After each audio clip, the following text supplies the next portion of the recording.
Good morning, good afternoon, and good evening, and welcome to this week's episode of Maconomics. I'm your host, Ross Mac, and I'm here to try to help you get to the bag.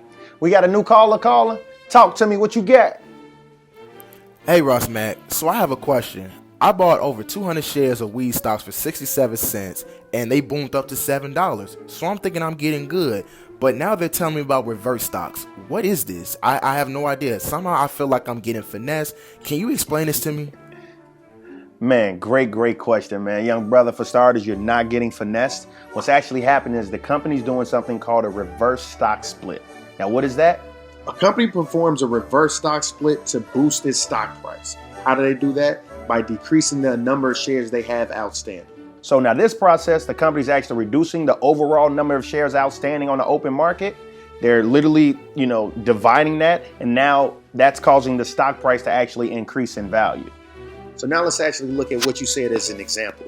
You bought shares for about 70 cents, and now today that stock is about $7. So this would be called a 1-for-10 reverse stock split. And what this means is, as a shareholder, for every 10 shares you own, it's now converted into only 1 share. So when you bought 200 shares for 70 cents, you would have paid $140.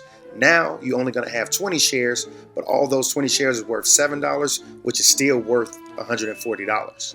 So now let's examine why this company would actually do that. And often this happens, and the reason is probably one or two reasons, right? Psychological reason as well as a technical reason. What I mean on the technical side is when you have stocks trading on a particular exchange, call it the New York Stock Exchange, they often have rules or minimums of where that stock price can trade before it is effectively delisted from the New York Stock Exchange. And probably in this case, the fact that it was trading under $1, it ran the risk of being delisted, and as a result, other Wall Street investors probably would not invest in that, right? So what they did, they literally boosted the stock price from 70 cents to $7, right? And from a psychological standpoint, not a lot of people want to buy, penny stocks. There's always some type of negative connotation with that because it's deemed more risky, less valuable, and things of that sort. Yeah, so at the end of the day, man, you're not alone. There are many companies that actually go and do reverse splits. Now, what does it actually signify? Yeah, it does signify that these companies might be going through distressed times.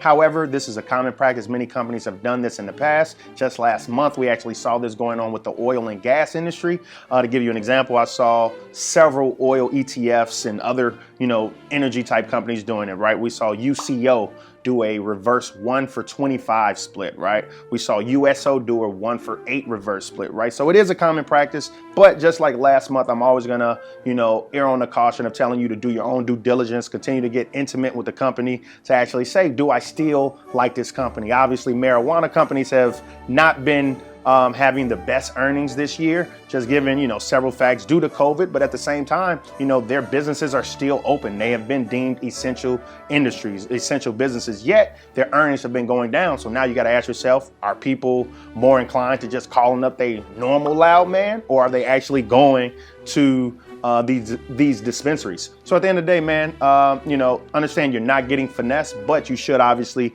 take a look at it and actually understand why these stock prices are going down the way they are. I hope that helps, dog. Next caller, talk to me what you got. Quick disclaimer, this your boy Ross Mac. I'm just trying to elevate and educate. Damn sure ain't trying to play A. So if you lose somebody fucking around with me, it ain't my fault. It's your boy Ross Mac, and we on quarantine right now, so that means you ain't got nothing else to do. So go ahead, go listen to my new music off Maconomics 101.